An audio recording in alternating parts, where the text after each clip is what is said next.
اعوذ باللہ من الشیطان الرجیم بسم اللہ الرحمن الرحیم۔ خلاصہ تفسیر قرآن پارہ نمبر 9۔ 9ویں پارے کا آغاز ان لفظوں سے ہوتا ہے: قال الملأ الذین استکبروا من قومہ لنخرجنک یا شعیب والذین آمنوا معک من قریتنا او لتعودن فی ملتنا قال اولو کنا کارہین۔ قوم کے مغرور سردار سیدنا شعیب علیہ السلام سے کہنے لگے کہ اے شعیب، دھیان سے سن لو، تم اور تمہارے ساتھی جو تمہارے ساتھ ایمان لائے ہیں، اگر تم ہمارے طریقوں پر نہ آئے، ہمارے دین پر نہ آئے تو ہم تمہیں اپنی بستی سے نکال دیں گے۔ تو سیدنا شعیب علیہ السلام نے کہا، کوئی زبردستی ہے کہ جس کو ہم ناپسند کرتے ہیں پھر بھی تم اپنے دین میں ہمیں واپس لوٹانا چاہتے ہو۔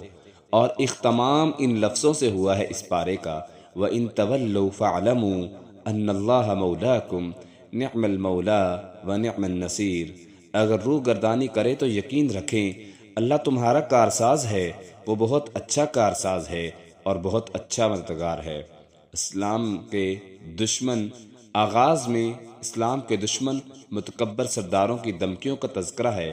اختتام پہ میرے رب کی جانب سے نصرت الہی اور حفاظت الہی کا تذکرہ ہے۔ میرے اور آپ کے لیے پیغام رکھتا ہے، میرا رب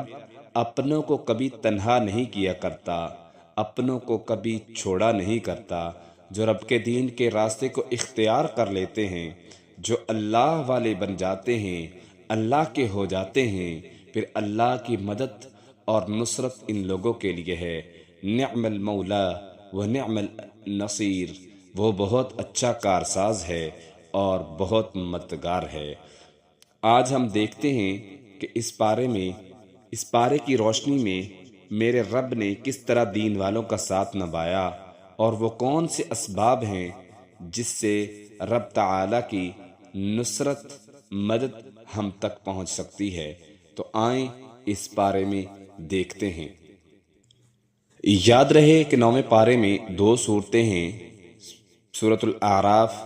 اور اسی طرح سورۃ الانفال کا آغاز اس میں ہو رہا ہے۔ سورۃ الاعراف کے متعلق آپ سن چکے کہ اس میں مشرکین کے جرائم اور ان کو ملنے والی سزاؤں کا تذکرہ کیا گیا ہے، اور امت محمدیہ کو تنبیہ کی گئی ہے کہ اگر تم نے یہی رویہ اختیار کیا تو ہم تمہارے ساتھ بھی وہی سلوک کریں گے جو سابقہ امم کے ساتھ کیا گیا۔ سیدنا شعیب اور ان کی قوم کا تذکرہ اس پارے کے آغاز میں ہو رہا ہے۔ سیدنا شعیب علیہ السلام کی قوم بڑی مالدار اور تجارت پیشہ تھی، شرک کے ساتھ ساتھ ناپ اور تول میں بھی کمی کرنا ان کی عام عادت تھی۔ اس کے علاوہ ڈاکہ زنی بھی کیا کرتے تھے۔ سیدنا شعیب علیہ السلام نے انہیں سمجھایا، مگر انہوں نے شعیب علیہ السلام کو دھمکانا شروع کر دیا کہ ہم تمہیں اور تمہارے ایمان لانے والوں کو اپنی بستی سے نکال دیں گے۔ تو اللہ کا ان پر عذاب آیا۔ یاد رکھیں، جس طرح گزشتہ پاروں میں آپ سن چکے ہیں کہ جب کوئی قوم اللہ کے پیغمبروں کا انکار کرتی ہے، معجزات کا انکار کرتی ہے، تو اللہ کی طرف سے ان کو پہلے سمجھایا جاتا ہے، بتایا جاتا ہے، ڈرایا جاتا ہے پہلی امت کے واقعات کو بیان کر کے، مگر اگر وہ باز نہ آئیں تو پھر اللہ کا آخری فیصلہ، اٹل فیصلے آ جاتے ہیں اور وہ عذاب کی صورت میں ہوتا ہے۔ قوم شعیب پر زلزلے کا عذاب آیا، پوری کی پوری قوم کو اللہ نے تباہ کر دیا۔ اللہ فرماتے ہیں فَأَخَذَتْهُمُ الرَّجْفَةُ فَأَصْبَحُوا فِي دَارِهِمْ جَاثِمِينَ، تو انہیں زلزلے نے پکڑ لیا، پھر انہوں نے اپنے گھر میں اس حال میں صبح کی کہ وہ گرے پڑے تھے، یعنی صفحہ ہستی سے اللہ نے ان کا نام مٹا دیا۔ جو قوم نبیوں کا انکار کرتی ہے، رسولوں کا انکار کرتی ہے، کتابوں کا انکار کرتی ہے، معجزات کا انکار کرتی ہے، پھر اللہ تعالیٰ کی طرف سے ان کے اوپر عذاب آتے ہیں۔ اسی طرح اللہ تعالیٰ نے فرما برداری کے فوائد اور نافرمانی کے نقصانات بھی اس سورہ مبارک میں بیان فرمائے ہیں۔ اس پارے میں وَلَوْ أَنَّ أَهْلَ الْقُرَىٰ آمَنُوا وَاتَّقَوْا لَفَتَحْنَا عَلَيْهِمْ بَرَكَاتٍ مِّنَ السَّمَاءِ وَالْأَرْضِ۔ اللہ کہتے ہیں کیا ہے بستیوں والوں کو، اگر بستی والے ایمان لے آئیں اور اللہ سے ڈرتے رہیں، اللہ کے وعدے ہیں جو فرما برداری کرتا ہے، لَفَتَحْنَا عَلَيْهِمْ بَرَكَاتٍ مِّنَ السَّمَاءِ وَالْأَرْضِ۔ اللہ کہتے ہیں ہم آسمان سے برکات کا نزول کرتے ہیں، دروازے کھول دیتے ہیں، اور زمین کے سے بھی ان کے لیے اپنی رحمت کے ساتھ، اپنی اپنے فضل کے ساتھ برکات کے دروازے کھول دیتے ہیں۔ وَلَكِنْ كَذَّبُوا فَأَخَذْنَاهُمْ بِمَا كَانُوا يَكْسِبُونَ، مگر جو جھٹلاتے ہیں پھر ہم ان کے اعمال کی بدولت کی وجہ سے ان کو پکڑ لیتے ہیں۔ اللہ کہتے ہیں أَفَأَمِنَ أَهْلُ الْقُرَىٰ أَن يَأْتِيَهُمْ بَأْسُنَا بَيَاتًا وَهُمْ نَائِمُونَ، کیا بستیوں والے، کیا علاقے والے امن میں آ گئے ہیں اس بات سے أَن يَأْتِيَهُمْ بَأْسُنَا کہ وہ بے خوف ہو چکے ہیں کہ ہمارا عذاب ان پر راتوں رات آ جائے اور وہ سوئے ہوئے ہوں؟ اور کیا بستیوں والے بے خوف ہو گئے ہیں کہ ہمارا عذاب ان پر دن چڑھے آ جائے اور وہ کھیل رہے ہوں؟ یعنی اللہ فرماتے ہیں کہ لوگ اتنے بے خوف ہو چکے ہیں کہ کتاب الہی کو چھوڑ کر، وحی الہی کا انکار کر کے، رسولوں کا انکار کر کے، اور وہ یہ گمان کرتے ہیں اور بے خوف ہو گئے ہیں کہ ہم امن میں۔ اللہ کہتے ہیں جب لوگ رسولوں کا انکار کرتے ہیں، کتابوں کا انکار کرتے ہیں، وحی کا انکار کرتے ہیں، معجزات کا انکار کرتے ہیں، تو پھر ہم راتوں رات بھی پکڑ لیتے ہیں، دن کی صورت ہو تو دن میں بھی ان کو پکڑ لیتے ہیں۔ اللہ تعالیٰ فرماتے ہیں یہی لوگ ہیں جو خسارہ اٹھانے والے ہیں، جو نبیوں کا، کتابوں کا، رسولوں کا انکار کرتے ہیں اور معجزات کا انکار کرتے ہیں۔ اسی طرح اللہ تعالیٰ نے سیدنا موسیٰ علیہ السلام اور ان کی قوم بنی اسرائیل کا تفصیلی تذکرہ کیا ہے۔ سیدنا موسیٰ علیہ السلام کو فرعون اور اپنی قوم بنی اسرائیل کی طرف مبعوث فرمایا گیا۔ سیدنا موسیٰ علیہ السلام نے فرعون کے دربار میں پہنچ کر اس کے سامنے اللہ کا پیغام پہنچایا، اس نے نشانیوں کا مطالبہ کیا تو سیدنا موسیٰ علیہ السلام اپنی لاٹھی نکالی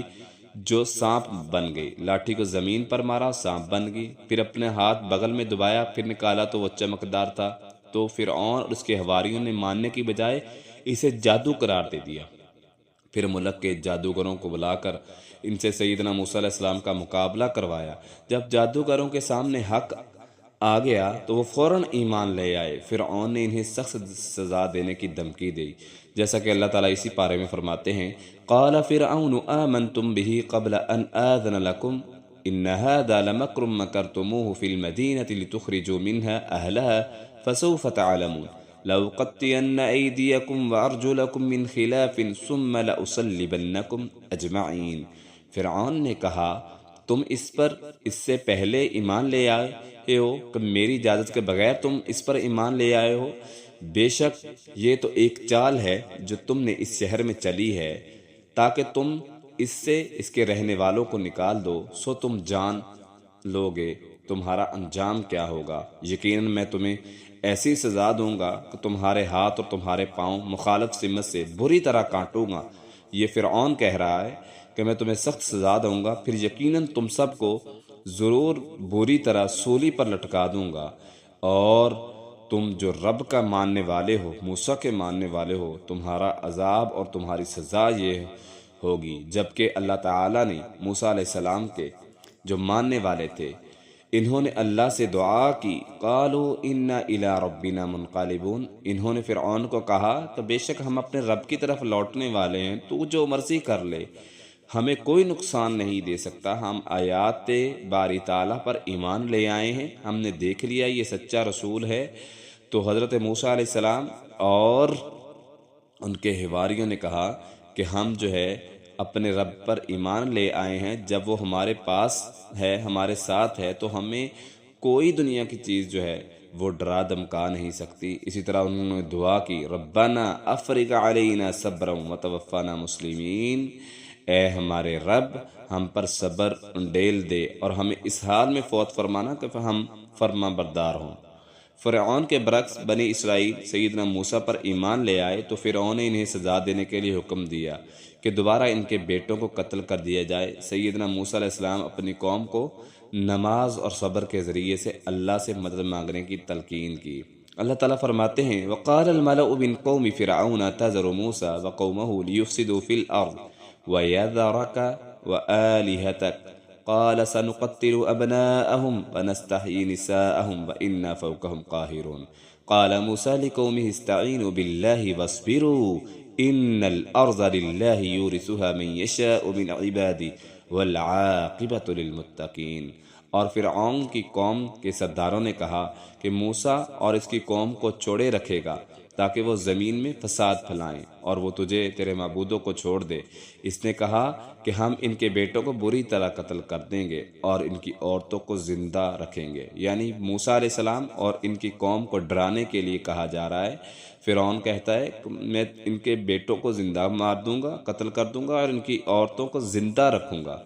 اللہ تعالیٰ فرماتے ہیں موسیٰ نے اپنی قوم سے کہا، اے میری قوم، اللہ سے مدد مانگو اور صبر کرو، بے شک زمین اللہ کی ہے، وہ اس کا وارث ہے، اپنے بندوں میں سے جسے چاہتا ہے بناتا ہے زمین کا وارث، اور اچھا انجام ہے متقی لوگوں کا۔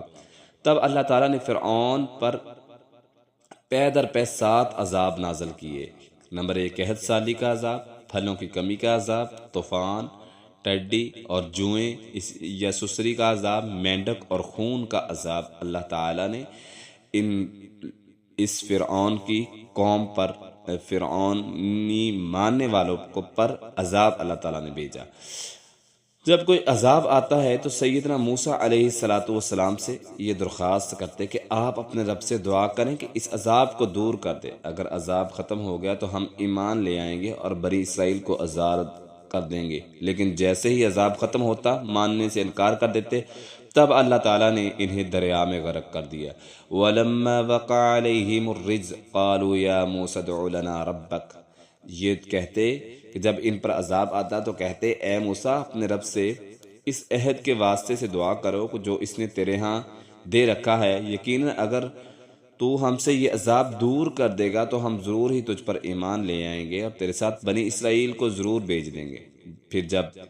ان سے عذاب ایک وقت کے لیے دور کر دیتے جیسے وہ پہنچنے والا تھا ان کی طرف،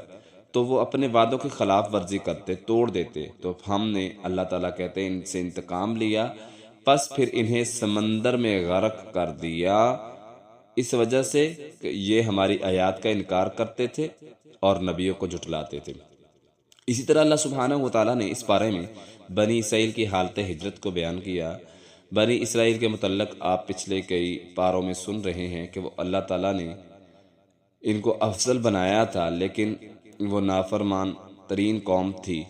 نافرمانیوں کی وجہ سے، نبیوں کا انکار کرنے کی وجہ سے وہ نافرمان بن گئے۔ جو منصب دیا تھا وہ منصب کو سنبھال نہ سکے۔ جب اللہ تعالیٰ نے فرعون کو غرق کیا اور بنی اسرائیل کو نجات عطا فرمائی، چاہیے تو یہ تھا کہ وہ اللہ کے سامنے سجدہ ریز ہو جاتے اور پکے مسلمان بن جاتے، مگر انہوں نے دریا پار کرتے ہی بت پرستی کی خواہش کا اظہار کر دیا۔ اللہ تعالیٰ فرماتے ہیں وَجَاوَزْنَا بِبَنِي إِسْرَائِيلَ الْبَحْرَ فَأَتَوْا عَلَىٰ قَوْمٍ يَعْكُفُونَ، اور ہم نے بنی اسرائیل کو سمندر سے پار اتارا تو وہ ایسے لوگوں پر آئے جو اپنے کچھ بتوں پر جمے بیٹھے تھے، کہنے لگے اے موسیٰ ہمارے لیے کوئی معبود بنا دے جیسے ان کے کچھ معبود ہیں۔ اس نے کہا بے شک تم ایسے لوگ ہو جو نادانی کرتے ہو، بے شک یہ لوگ تباہ کیے جانے والے ہیں، وہ کام جس میں وہ لگے ہوئے ہیں، اور باطل ہے جو کچھ وہ کرتے چلے آ رہے ہیں۔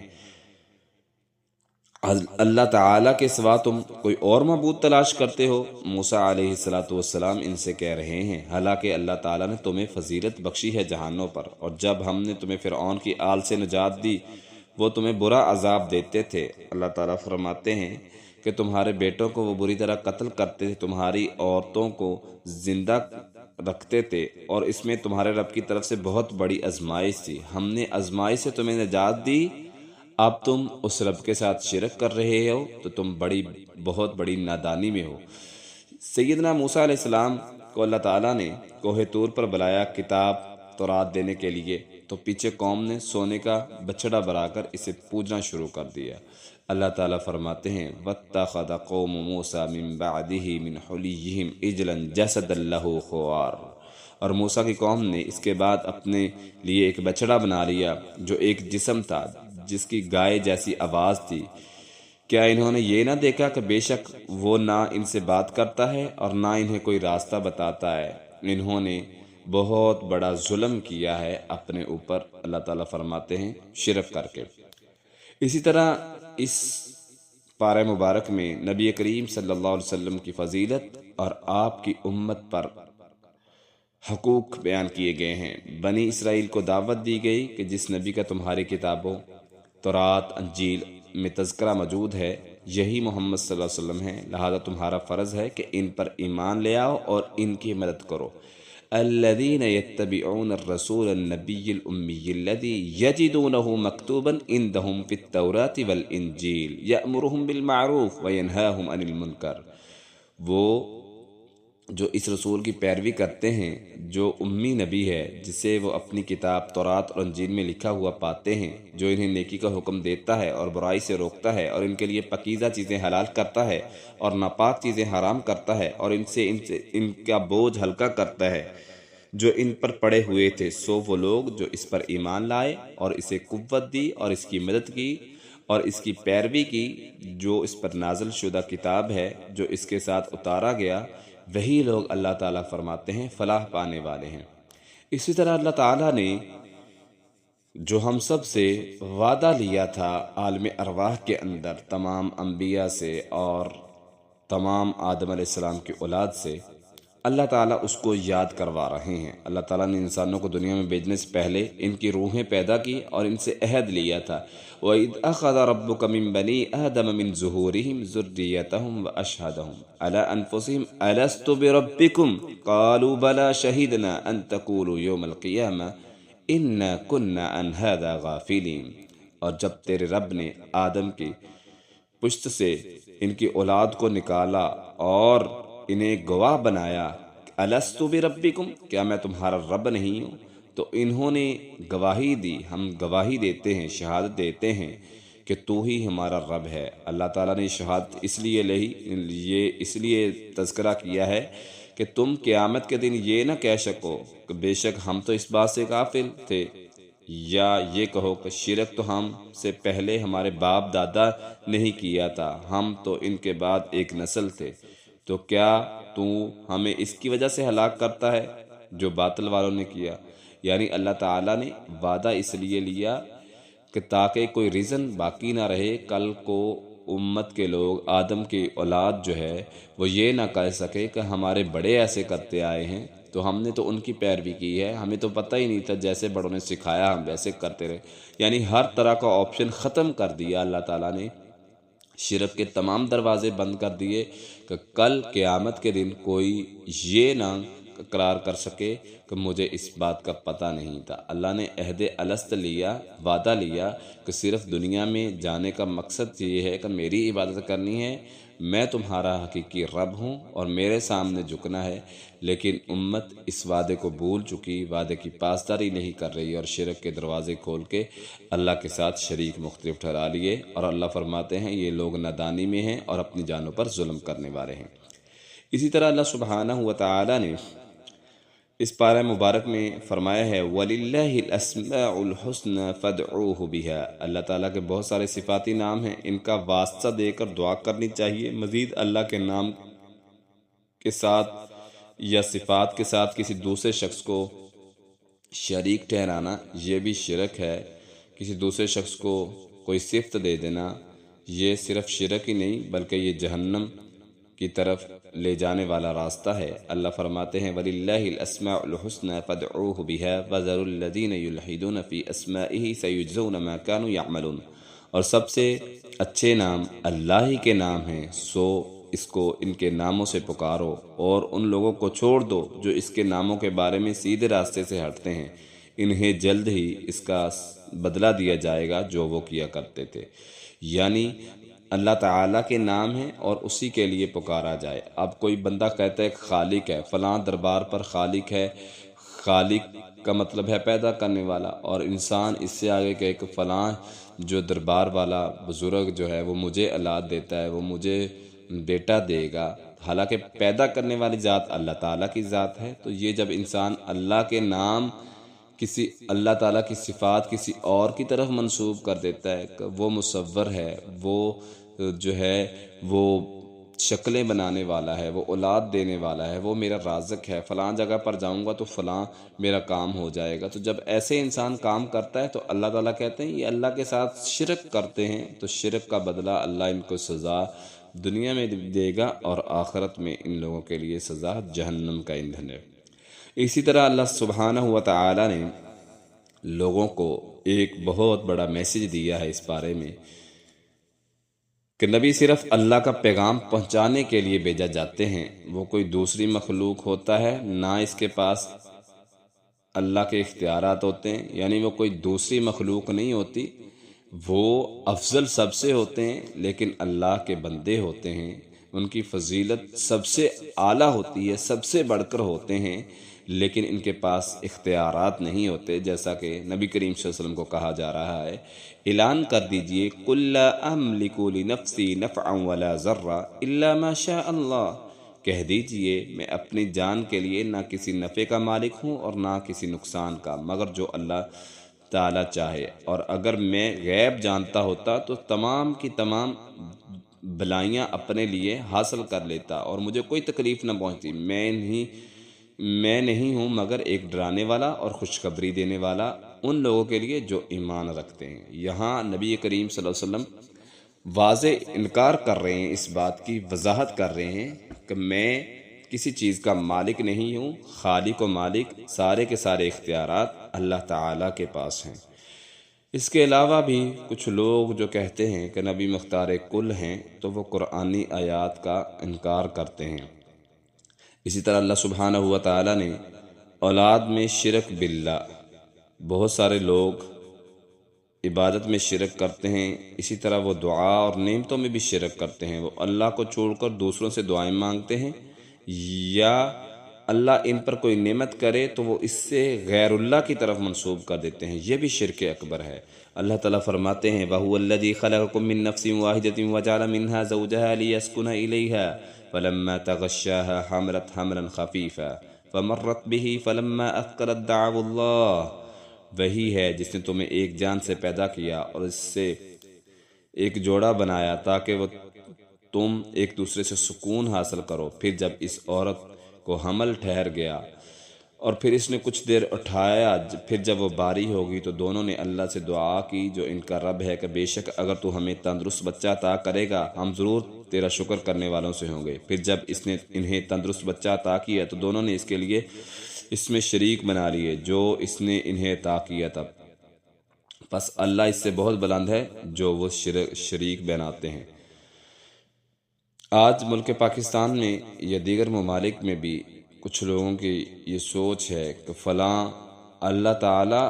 حالانکہ اولاد اللہ تعالیٰ دیتا ہے، خالق رازق اللہ تعالیٰ ہیں، لیکن جب اولاد ان کے پاس ہو جاتی ہے تو کہتے ہیں جی فلاں پیر صاحب نے مجھے بیٹا دیا ہے، فلاں دربار پر گئی تھی تو مجھے بیٹے کی نعمت سے نوازا گیا۔ اللہ تعالیٰ فرماتے ہیں یہ تو اللہ کے ساتھ شریک بناتے ہیں، ان کو بناتے ہیں جو کوئی چیز پیدا نہیں کر سکتے، وہ تو خود پیدا کیے گئے ہیں، اور نہ ان کی کوئی مدد سکتے ہیں، وہ تو مدد کر سکتے ہیں، وہ تو خود مدد کے محتاج ہیں۔ تو اس طرح کے نظریے رکھنے والا یہ شرک اکبر ہے کہ اللہ تعالیٰ کے ساتھ شریک ٹھہرانا کہ فلاں نے مجھے اولاد دی ہے، فلاں نے مجھے رزق دیا ہے، فلاں نے میرے بندشیں توڑ دی ہیں، فلاں نے جو ہے میرے بگڑے کام بنا دیے ہیں، تو ان کاموں سے بچنا چاہیے۔ اس کے بارے میں بڑی سخت وعید آئی ہے۔ اسی طرح قبر پرستی کے بارے میں، ویسے تو آج دنیا میں شرک کی بہت ساری شکلیں ہیں، لیکن حقیقت میں ایک ہی شکل ہے۔ ہمیشہ لوگوں نے اللہ کے محبوب بندوں کو ہی اللہ کے ہاں واسطہ بنایا، بعد میں ان کو پوجا کرنے لگے۔ آج بہت سارے لوگ دھوکہ دیتے ہیں کہ پہلی قومیں بتوں کو پوجتی تھی اس لیے انہیں مشرک قرار دیا گیا، جبکہ ہم تو اللہ کے اولیاء کی تعظیم کرتے ہیں۔ یہ بالکل غلط بات ہے۔ پہلی قومیں بھی قبر پرستی کرتی تھی، وہ صرف بتوں کو نہیں پوجتی تھی بلکہ وہ اولیاء اللہ کو پوجتے تھے۔ اللہ تعالیٰ قرآن مجید میں فرماتے ہیں اَيُشْرِكُونَ مَا لَا يَخْلُقُ شَيْئًا وَهُمْ يُخْلَقُونَ وَلَا يَسْتَطِيعُونَ لَهُمْ نَصْرًا وَلَا أَنفُسَهُمْ يَنْصُرُونَ،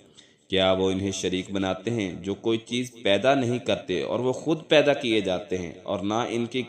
کوئی مدد کر سکتے ہیں اور نہ خود اپنی مدد کرتے ہیں۔ اگر تم انہیں سیدھے راستے کی طرف بلاؤ تو وہ تمہارے پیچھے نہیں آگے، تم پر برابر ہے کہ تم نے انہیں بلایا ہو یا تم خاموش ہو۔ یعنی نبی کریم صلی اللہ علیہ وسلم کو کہا جا رہا ہے کہ آپ اگر سیدھے راستے کی طرف ان کو بلاتے ہیں تو یہ آپ کے پیچھے نہیں آئیں گے، آپ کی پیروی نہیں کریں گے، آپ دعوت دو یا نہ دو یہ برابر ہیں۔ بے شک جنہیں تم اللہ کے سوا پکارتے ہو وہ تمہارے جیسے بندے ہیں، پس انہیں پکارو تو لازم ہے کہ وہ تمہاری دعا قبول کریں اگر تم سچے ہو۔ اللہ تعالیٰ کہتے ہیں کہ جسے تم پکارتے ہو وہ تو خود محتاج ہیں، وہ تو خود پیدا کیے گئے ہیں، اگر وہ اتنے مشکل کشا ہیں تو وہ تمہاری دعاؤں کو جواب کیوں نہیں دیتے، دعائیں قبول کیوں نہیں کرتے اگر وہ سچے ہیں؟ اللہ تعالیٰ فرماتے ہیں کیا ان کے پاؤں ہیں جن سے وہ چلتے ہیں، یا ان کے ہاتھ ہیں جن سے وہ پکڑتے ہیں، یا ان کی آنکھیں ہیں جن سے وہ دیکھتے ہیں، یا ان کے کان ہیں جن سے وہ سنتے ہیں؟ کہہ دے تم اپنے شریکوں کو بلا لاؤ پھر میرے خلاف تدبیر کرو، مجھے مہلت نہ دو۔ یعنی اللہ تعالیٰ ان کو کہہ رہے ہیں، مشرکین مکہ کو، یہ شرک کرنے والوں کو، کہ تم اللہ کے مقابلے میں کسی اور کو لا رہے ہو، حالانکہ وہ تو خود پیدا کیے گئے ہیں، وہ تمہیں کیا دیں گے؟ جو خود مدد کے محتاج ہیں وہ تمہیں علی مدد کیا کریں گے؟ اگر تم اتنے سچے ہو تو اللہ کے مقابلے میں لاؤ ان کو اور اللہ کے سامنا کرو اگر تم سچے ہو۔ اللہ تعالیٰ نے قبر پرستی سے بھی منع فرما دیا ہے۔ اسی طرح مسلمانوں کو ان کے مشن کے حوالے سے چند ہدایات دی گئی ہیں۔ خذ العفو وأمر بالعرف وأعرض عن الجاہلین، درگزر اختیار کریں، نیکی کا حکم دیں اور جاہلوں سے کنارہ کریں۔ اور اگر کبھی شیطان کی طرف سے کوئی اکساہٹ تجھے ابار دے، یعنی شیطان حملہ کر دے، تو اللہ کی پناہ طلب کر، بے شک وہ سب کچھ سننے والا ہے، سب کچھ جاننے والا ہے۔ یعنی معاف کرنا ہے، نیکی کا حکم دینا ہے، یہ امت کا فریضہ ہے، امت محمدیہ کا۔ اور اگر کوئی جاہل ایسا جو بات بات پر بحث کرتا ہے، قرآن نے کہا جاہلوں سے کنارہ کشی کریں، اور اگر شیطان آپ پر حملہ ہو رہا ہے تو اعوذ باللہ پڑھ کے شیطانی حملوں سے نکل جائیں اور اللہ کی پناہ طلب کریں۔ اسی طرح قرآن اس پارے کے اس سورہ مبارک کے آخر میں قرآن مجید پڑھنے اور سننے کے آداب بیان کیے گئے ہیں۔ وَإِذَا قُرِئَ الْقُرْآنُ فَاسْتَمِعُوا لَهُ وَأَنصِتُوا لَعَلَّكُمْ تُرْحَمُونَ، کہ جب تم پر قرآن پڑھا جائے تو اسے کان لگا کر خاموشی سے قرآن سنو، اور اس سے کیا فائدہ ہوگا؟ لَعَلَّكُمْ تُرْحَمُونَ، تاکہ تم پر رحم کیا جائے۔ اسی طرح اس سورہ کے آخر میں سورۃ الانفال ہے۔ جنگ بدر رمضان 2 ہجری میں واقع ہوئی، اس کے فوراً بعد سورۃ الانفال نازل ہوئی۔ پچھلی سورۃ الاعراف میں سابقہ اقوام کی تباہی کا تذکرہ ہے، اور سورۃ الانفال میں مسلمانوں کے ہاتھوں اس امت کے کافروں کو سزا دینے کا ذکر ہے۔ سورۃ کے آغاز میں مومنین کی صفات بیان کی ہیں۔ حقیقی مومن کون ہوتے ہیں؟ انما المؤمنون الذين اذا ذكر الله وجلت قلوبهم واذا تليت عليهم آياته زادتهم ایمانا وعلى ربهم يتوکلون۔ اصلی مومن تو وہ ہیں جب اللہ کا ذکر کیا جائے تو ان کے دل ڈر جاتے ہیں، قرآنی آیات پڑھی جاتی ہیں تو ان کے دل اللہ کے عذاب سے ڈر جاتے ہیں۔ تو اللہ تعالیٰ نے یہ مومنوں کی صفات بیان کی ہیں کہ اللہ سے ڈرنے والے ہیں اور اپنے رب پر بھروسہ رکھنے والے ہیں، نماز کو قائم کرنے والے ہیں، جو اللہ نے ان کو دیا ہے رزق اس سے خرچ کرنے والے ہیں۔ اور اللہ فرماتے ہیں یہی لوگ سچے مومن ہیں، ان کے لیے ان کے رب کے پاس بہت سے درجات ہیں، بڑی بخشش ہے اور باعزت رزق ہے، اور نعمتوں والی جنت میں ان کو داخل کیا جائے گا۔ جنگ بدر کا پس منظر کیا ہے؟ جب مسلمان مکہ چھوڑ کر مدینہ ہجرت کر کے آئے، یاد رکھیں اسلام میں ہجرت کا مقصد ہی یہ ہے کہ مسلمان امن پسند ہے، اور وہ لڑائی سے بچنے کے لیے وہ بڑی سے بڑی قربانی دینے کے لیے تیار ہیں۔ مسلمانوں نے کفار مکہ کے ظلم سے بچنے کے لیے مکہ کی آبائی سرزمین چھوڑ دی، جہاں آبائی علاقہ، جہاں انسان کا بچپن، لڑکپن اور جوانی کے لمحات اور آباء و اجداد اس کے رہا زندگی بسر کر رہے ہوں، اس علاقے کو چھوڑنا یقیناً بہت بڑا مشکل کام ہے، بڑے صبر کا کام ہے۔ صحابہ کرام کی قربانیاں دیکھیں کہ دین کی خاطر اسلام کس قدر امن کا پیغام دیتا ہے۔ امن پسندی کے لیے گھر بار چھوڑ کر، زمین مکہ کو چھوڑ کر گھر سے بے گھر ہوئے تاکہ ہم سکون کے ساتھ اپنے دین کے مطابق زندگی بسر کر سکیں، مگر کفار مکہ نے وہاں بھی مسلمانوں کو سکون سے نہ رہنے دیا۔ وہاں کے یہود اور غیر مسلم سرداروں سے تعلقات قائم کیے تاکہ وہ مسلمانوں کے خلاف ان کی مدد کر سکیں۔ مدینہ کے کچھ مسلمان عمرے کی غرض سے مکہ آئے تو اہل مکہ نے حرم کا بھی خیال نہ کیا اور مدینہ کے مسلمانوں پر ظلم کیا۔ اس کے علاوہ مدینہ کے اطراف میں اکا دکا حملے بھی کرتے رہے، جواب میں مسلمانوں نے براہ راست ان پر حملہ کرنے کے بجائے انہیں اس احساس دلانے کے لیے کہ تم ہمیں تنگ نہ کرو ورنہ تمہاری اقتصادی راہ داری ہمارے پاس سے گزرتی ہے، اگر تم نے مسلمانوں کو تنگ کیا تو جو ہمارے پاس سے قافلے گزرتے ہیں سامان تجارت لے کر ہم اس کو روک لیں گے اور تم پر قحط سالی آ جائے گی اور تمہارے حالات جو ہے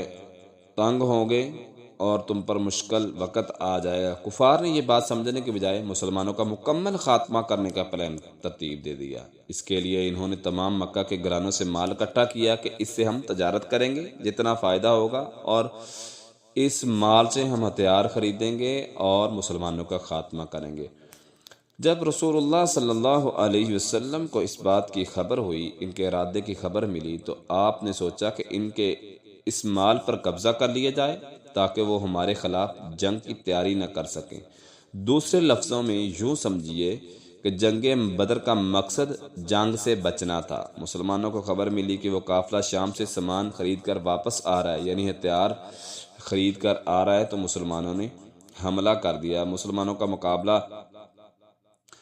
قافلے کی بجائے مکہ سے آنے والے لشکر جو ہتھیار لے کے آ رہے تھے ان سے ہو گیا۔ وَإِذْ يَعِدُكُمُ اللَّهُ إِحْدَى الطَّائِفَتَيْنِ، اللہ تعالیٰ فرماتے ہیں اور جب اللہ تم سے دو گروہوں میں سے ایک کا وعدہ کر رہا تھا کہ یقیناً وہ تمہارے لیے ہوگا اور تم چاہتے تھے کہ جو کاٹنے والا نہیں وہ تمہارے لیے ہو، اور اللہ چاہتا ہے کہ حق کو سچا کر دے اور کافروں کی جڑ کاٹ دے تاکہ وہ حق کو سچا کر دے اور باطل کو جھوٹا کر دے، خواہ مجرم ناپسند ہی کریں۔ جب مسلمانوں نے اپنے سامنے تجارتی قافلے کے بجائے مکہ کے فوجی قافلے کو پایا تو مسلمان پریشان ہو گئے۔ تب اللہ تعالیٰ نے فرمایا استستغیثون ربکم فاستجاب لکم انی ممدکم بألف من الملائکۃ مردفین وما جعلہ اللہ الا بشرا ولتطمئن بہ قلوبکم۔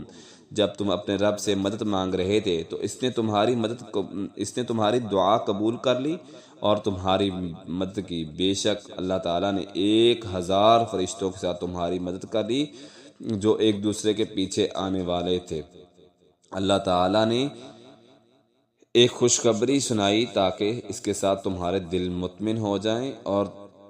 تم جو ہے وہ سنبھل جاؤ، تمہارے پاؤں مضبوط ہو جائیں۔ بے شک اللہ تعالیٰ کمال حکمت والا ہے۔ جب وہ تم پر اونگ طاری کر رہا تھا اپنی طرف سے تمہارے خوف کو دور کرنے کے لیے، اور تم پر آسمان سے اس نے پانی اتارا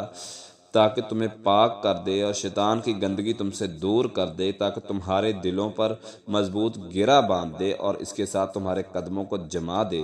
جب تیرا رب فرشتوں کی طرف وحی کر رہا تھا بے شک میں تمہارے ساتھ ہوں، جب پس تم ان لوگوں کو جمائے رکھو جو ایمان لائے ہیں، ان قریب میں ان لوگوں کے دلوں پر جنہوں نے کفر کیا روب ڈال دوں گا، اور ان کی گردنوں پر کے اوپر مارو، ہر پورے پر مارو، ضرب لگاؤ تاکہ کافر اپنا انجام دنیا میں دیکھ لیں۔ یہ مسلمانوں کو جنگ بدر کا پس منظر اور سارا واقعہ بیان کیا جا رہا ہے کہ اللہ تعالیٰ نے کس طرح مسلمانوں کی مدد کی۔ 1000 فرشتوں کا نزول ہوا اور یہ جو باطل والے تھے اللہ تعالیٰ نے ان کو باطل کر دکھایا، اور مسلمان حق پر تھے تو اللہ نے ان کو سچا کر دکھایا۔ اسی طرح اللہ تعالیٰ نے یہ بھی بیان فرمایا اس بارے میں کہ کافر عذاب کی دعا مانگتے تھے مگر عذاب نہیں آیا۔ اللہ تعالیٰ فرماتے ہیں خصوصاً ابو جہل کے بارے میں آتا ہے کہ وہ دعا مانگتا تھا کہ اگر محمد تو سچا نبی ہے نا تو ہم پر پتھروں کی بارش برسا کے دکھا، لیکن پتھروں کی بارش نہ ہوئی، اس سے انہوں نے سمجھ لیا کہ ہم سچے ہیں، یہ محمد غلط ہے صلی اللہ علیہ وسلم۔ اللہ تعالیٰ نے ان کی غلطی کا ازالہ فرما دیا۔ اللہ فرماتے ہیں وَإِذْ قَالُوا اللَّهُمَّ إِنْ كَانَ هَذَا هُوَ الْحَقَّ مِنْ عِنْدِكَ فَأَمْطِرْ عَلَيْنَا حِجَارَةً من السماء أو ائتنا بعذاب أليم وما كان الله ليعذبهم وأنت فيهم۔ اور جب انہوں نے کہا اے اللہ اگر صرف یہی تیری طرف سے حق ہے تو ہم پر آسمان سے پتھر برسا یا ہم پر کوئی دردناک عذاب لے آ، اور اللہ کبھی ایسا نہیں کرتا کہ انہیں عذاب دے جبکہ تو ان میں ہو، یعنی نبی کریم صلی اللہ علیہ وسلم کو کہا جا رہا ہے کہ تو ان میں موجود ہے، تو اللہ ان پہ عذاب کیسے دے سکتا ہے جب اس میں آپ موجود ہیں اور اسی طرح بخشش مانگنے والے موجود ہیں، تو اللہ ایسی قوم پر عذاب نہیں دیتا جس میں رسول موجود ہو یا اس کے ماننے والے اور اللہ سے بخشش طلب کرنے والے، جبکہ وہ مسجد حرام سے روک رہے ہیں، حالانکہ وہ اس کے متولی نہیں ہیں مگر جو متقی لوگ ہیں۔ یعنی کافر جو تھے وہ خود کو سمجھتے تھے کہ ہم مسجد حرام کے متولی ہیں، اس کے سنبھالنے والے ہیں۔ نبی کریم صلی اللہ علیہ وسلم کو کہا جا رہا ہے کہ یہ لوگ نہیں ہیں متولی اصل وہ ہیں جو حق پر ہیں اور دین کی پیروی کرنے والے ہیں، کتاب الہی کے فرامین پر اپنی زندگی کو گزارنے والے ہیں اور متقی لوگ ہیں۔ اللہ تعالیٰ فرماتے ہیں یہی صحیح حقدار ہیں حرم کے، مسجد حرام کے۔ اسی طرح اللہ تعالیٰ نے کافروں کو تنبیہ کرتے ہوئے فرمایا قُلْ لِلَّذِينَ كَفَرُوا إِن يَنْتَهُوا يُغْفَرْ لَهُم مَا قَدْ سَلَفَ، ان لوگوں سے کہہ دے جنہوں نے کفر کیا اگر وہ باز آ جائیں تو جو کچھ گزر چکا ہے انہیں بخش دیا جائے گا۔ دیکھیں دین اسلام کتنا خوبصورت دین ہے کہ اگر انسان گناہوں سے ہجرت کر کے نیکی کی طرف آ جائے تو اللہ تعالیٰ کی رحمت دیکھیے۔ اللہ تعالیٰ فرماتے ہیں کہ جو کچھ انہوں نے کیا ہم انہیں معاف کر دیں گے، اور یہ صرف انہی کو معاف نہیں کیا بلکہ یہ ہمارا پہلے بھی طریقہ گزر چکا ہے۔ جو قومیں غلطی اور کوتاہیوں کے بعد گناہ کے کرنے کے بعد اللہ کی طرف لوٹ آتی ہیں، اللہ تعالیٰ فرماتے ہیں ہمارا پھر فضل ہوتا ہے، ہم ان کے لیے بخشش کے راستے کھول دیتے ہیں اور ان کے گناہوں کو معاف کر دیتے ہیں۔